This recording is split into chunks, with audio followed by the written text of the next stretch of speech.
You're watching the Smartcage podcast with Todd Atkins and Andrew Benjamin of the We Are Rising podcast, the #1 PFL podcast on YouTube. Subscribe to the channel and be on the lookout for future episodes.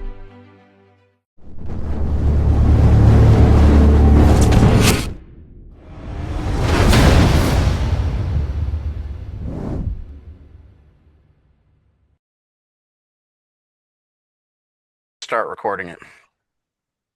Perfect. All right, so this is Todd Atkins here, and I'm here with P.SMMA, who did a show with us last time we did Smartcage podcast, and he's going to solo it tonight with me. And I want to give you a chance to tell people who you are because you've only done one show with me on this channel. Kind of give them your background where they can see your stuff. Hi, I'm P.SMMA, and I run a TikTok and Instagram channel. And a TikTok channel is P.SMMA. I've got like over 700 followers and growing. And on top of that, I'm also active on Instagram, which is P.SMMAIG. So I post MMA content related to UFC, and a lot of it has to do with PFL. I feel like maybe one a few guys talking about the PFL and other promotions as well. So if you like my content, please be sure to check my pages out. Yeah, and that's one of the reasons I kind of found him because he was covering PFL, and there really aren't many people doing it. Yeah. So I want to give you a chance to give your overall thoughts on PFL Cape Town, not just the card, but also the fact that PFL had hit Africa before the UFC managed to. I'd say, yeah, PFL Cape Town is actually pretty sick. Um, thank you to Francis Ngannou because I heard like it was because of him that PFL beat UFC in having an event in Africa, and they're having one, I believe, in Johannesburg and having one in the country of Benin in Africa. So I'm actually like pretty happy that the PFL is actually growing. It's having PFL Pacific, PFL Africa. So I'm happy that the PFL is growing and looks like pretty cool as well. Yeah, I mean, it seems like they've made a lot of good moves lately. Yeah. What did you think of bringing Jimmy Smith in? Jimmy Smith, I didn't really see that part. I've only seen like the last five fights, which is PFL Cape Town, but I didn't really watch much He of was the the. announcer, is what I mean. Oh, Jimmy Smith. Who is he again? Like, what's He was his the one who was background? doing the play-by-play. Oh, I see. I see. Like, what was his role before that? Well, he was originally with Bellator, Bjorn Rebney doing their tournaments. Oh, wow. He had a stint with the UFC. I thought it was interesting they brought him in, but maybe you didn't notice. Mhm. Maybe you don't pay as much attention to the No, I didn't focus on that, announcing. But but I did he focus was the on. bald Yes, guy. sorry. Yeah. Yeah. Oh, wow. But So yeah, no, I go did ahead. focus on Sean O'Connell, and Sean O'Connell because he was like when he announced him Corey Anderson, he was like, "Yeah, I've been a victim of him as well." I was like, Yeah, "Oh, that's who Sean O'Connell is." yeah. So maybe let's kind of start with the main event. I always like to start with the main fight first. Johnny Eblen versus Van Stennis. And Ben Stevenson. yeah. And it was an interesting fight in that Eblen was pretty dominant except for maybe the fourth round, near Hmm. the end of the fourth round. Yeah. And it looked, he was getting tired. You could tell he was, but he seemed to pull it back together a little bit and get back Hmm. on top in the fifth. And then, you Hmm. know, all of a Yeah. sudden, what did you think of the main event? I thought it was a beautiful thing, especially like how Evelyn was winning, and then Costello Van Steenis with the come from behind choke, chokes him out unconscious. He literally said that he was gonna humiliate Johnny Evelyn, and like he literally said in interviews that his card is his weak point, and Costello did a pretty smart job exposing that. And I feel like Costello really exposed it very well. It was a lot like the Yuri Prochazka versus Glover Teixeira fight, where Glover Teixeira was winning, and then Yuri Prochazka got the come from behind sub. So I was amazed. Best moment of the night. Yeah, I wouldn't say he humiliated. Yeah. He was losing the fight pretty handily, you know. But um, the sweep, this is something I like to talk about because when I trained probably 2002 2017, probably 5 6 days a week, Hmm. 2 3 hours a day. And when I was training Barrett Yoshida, he was the guy who had me doing a lot of because I had a good defense in jiu-jitsu. And Hmm. he was having me do a lot of turtle stuff. And then the guy who coaches Max Holloway, his jiu-jitsu coach, Rylan Lazares, he was the one who put me on this guy, Eduardo Tellis, who does a lot of these reversals from the turtle, and that's what Stennis, he kind of hit him with one of the bread and butter Tellis sweeps, you know, Yeah. to get on top. You don't see that move a lot in MMA. I think because Eblin was tired, he was able to pull that off. But a move you don't see much in the MMA successfully anyway. Yeah. Yeah. Thing of beauty. So I had to shout out Eduardo Tellis there for people who don't know who he is. Um, but yeah, I think. How do you think it affects Eblin going forward? Honestly, I do think that with Eblin, he's gotta probably have an immediate rematch with Van Steenis, and that's literally like his fight for redemption if he wants to get a redemption. And Eblin, I feel like needs to really like b bounce back stronger. If not Van Steenis, at least fight someone else in the middleweight rankings. But yeah, I really do think that hopefully his conditioning improves a lot because he works on condition on his cardio a lot.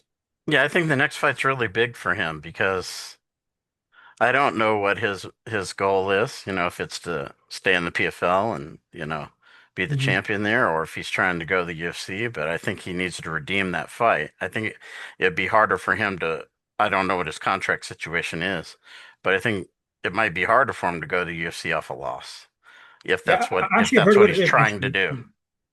Yeah, I actually heard what it is. Basically, I was watching an interview and he said that prior to March 2026, he has three fights left in his contract. There was a Van Steenis, maybe he'll fight someone else later this year or early next year.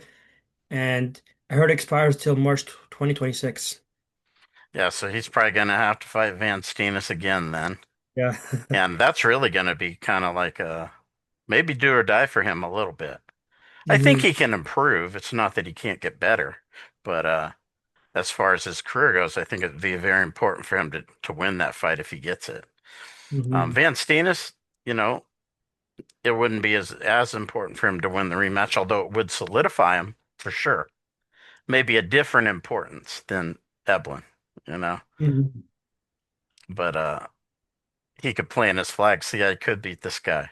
I beat him Yeah. again. So yeah, I think they both have different importance when it comes to that fight. But I think for Eblin, it might be a little bigger because I don't know what Van Steenis was doing, but I think Eblin had a track to the UFC if that's what he was wanting to do. And Yeah. if he can't win the rematch, that might not be a possibility. Hmm. Yeah. Yeah, I heard that Costello like maybe fighting because I was watching the interview with Ariel Helwani and others, and he said that the PFL may book him with either Eblin again or the winner of the tournament, which is Fabian Edwards versus Dalton Rosta. I know Costello beat Fabian once, but Dalton would be like a brand new challenge. Yeah. That fight's going to be interesting too. Yeah. All these finals, I think all of them are good. Yeah. So, um, now let's kind of move on to Dacheva versus Naba. I mean, Dacheva was dominant and Naba was tough, but didn't really feel like a challenge, you know. Hmm. So it's kind of hard to discuss the fight. I mean, Dacheva looked good, didn't get the finish, but you don't Yeah. have to get the finish, in my That opinion. was just very tough. The Hawaiian toughness Yeah. that I'm hearing. Yeah, you don't have to get the finish. I know a lot of people think that, but in my opinion, you don't. It's just a way to win the fight. That's it. And Hmm. yeah, she was in control of the fight and dominated the fight. Um, I would be interested to see her fight the winner of the tournament, especially if it's Carmouche, because they're very opposite in there. And I think Carmouche's strength might be a challenge for uh Ditcheva, because Carmouche is really muscular. Oh yeah. Yeah.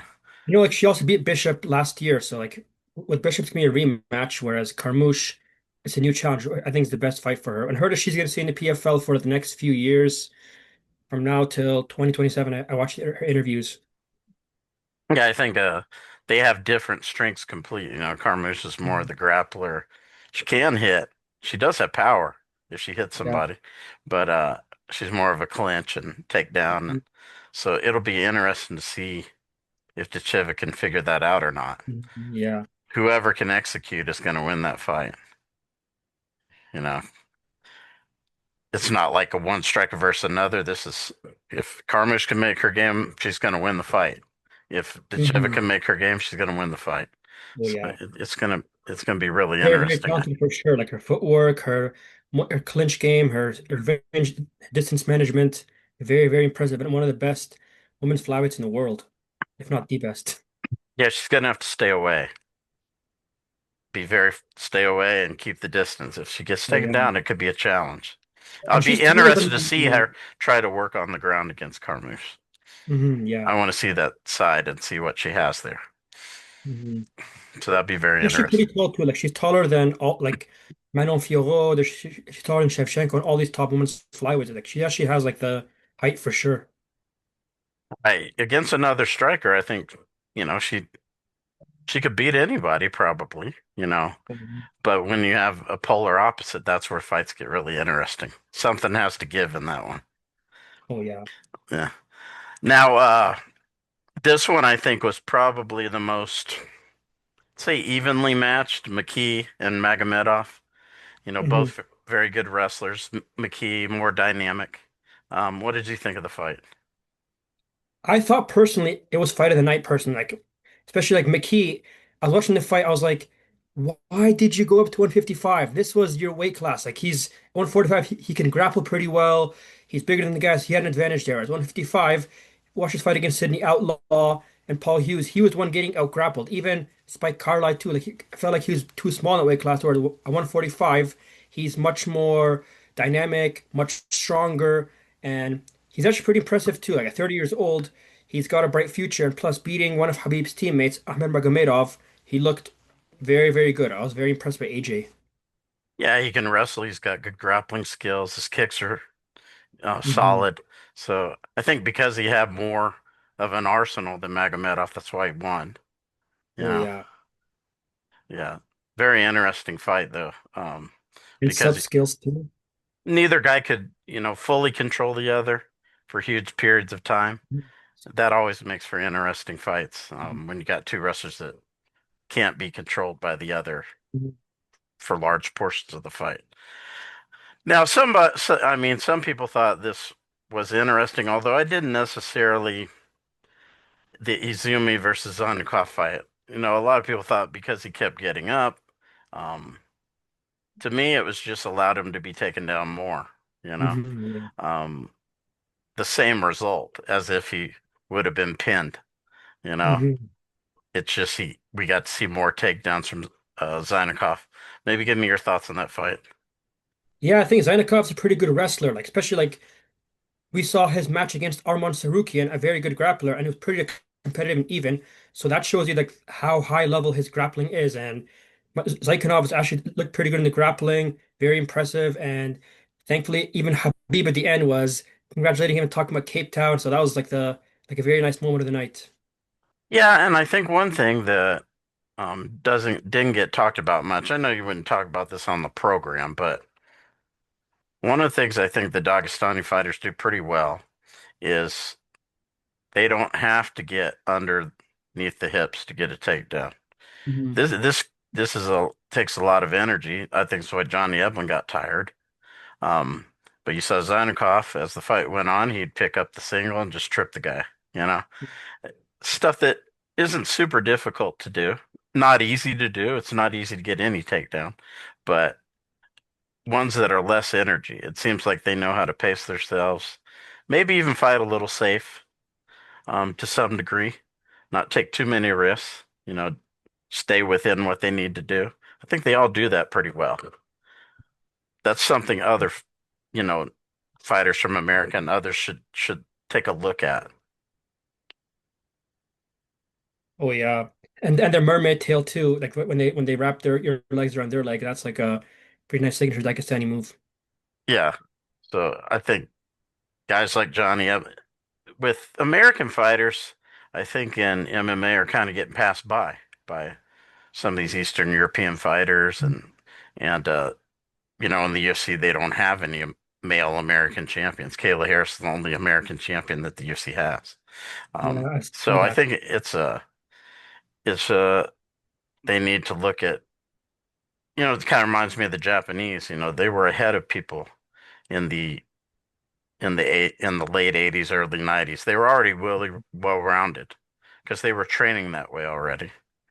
So they were able to beat guys from the U.S. and other places because they weren't as advanced as them at the time.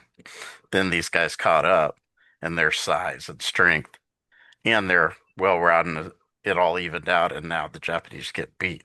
And I think American fighters are kind of at that crossroads a little bit. Mhm. Yeah, it's a challenge. Now, Corey Anderson, he keeps I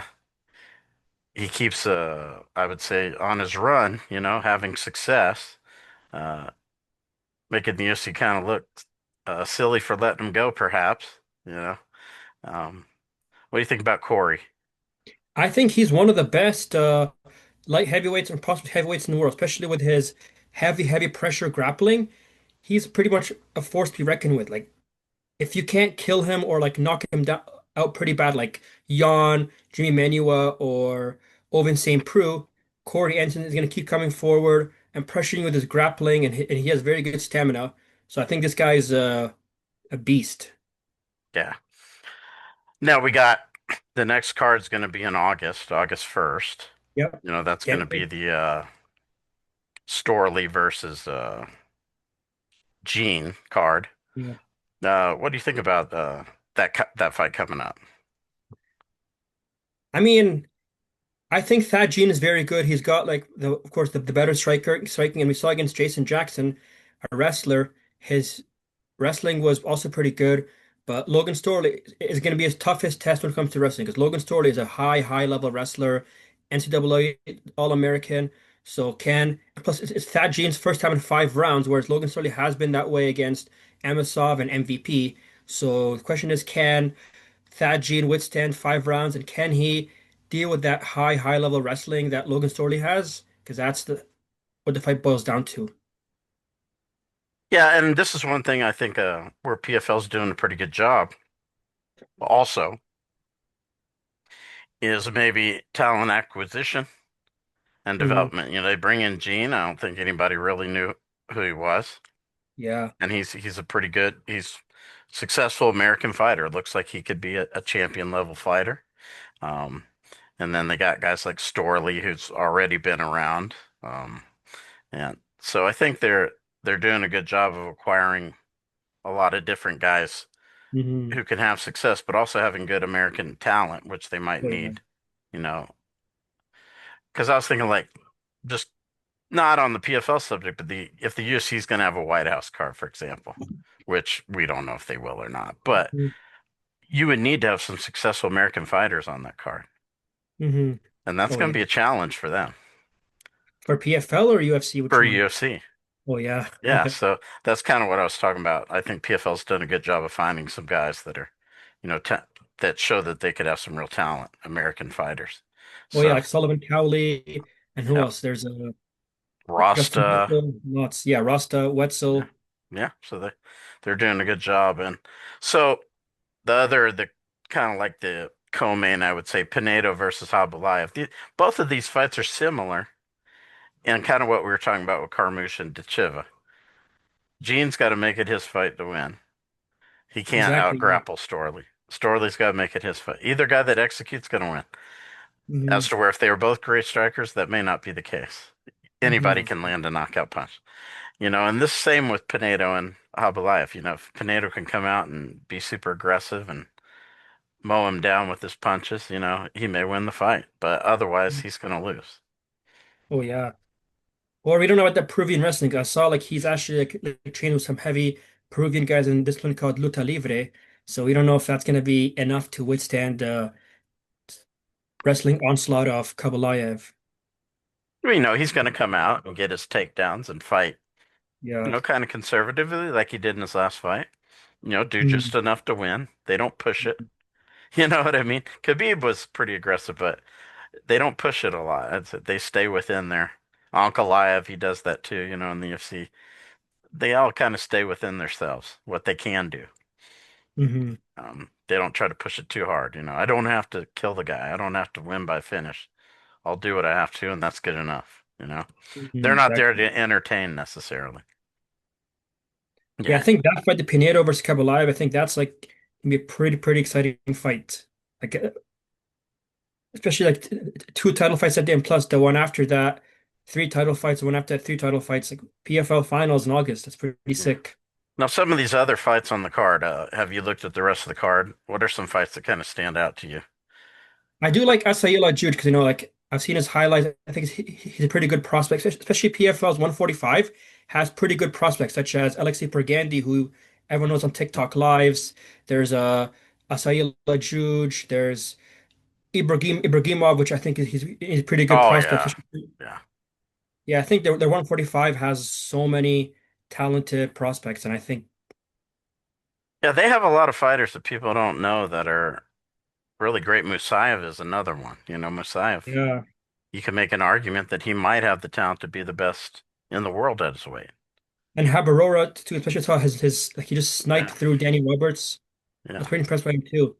So they have, and Ibrahimov, Ibrahimov, or I don't know how to Yeah. pronounce it. He looks like he could be another one.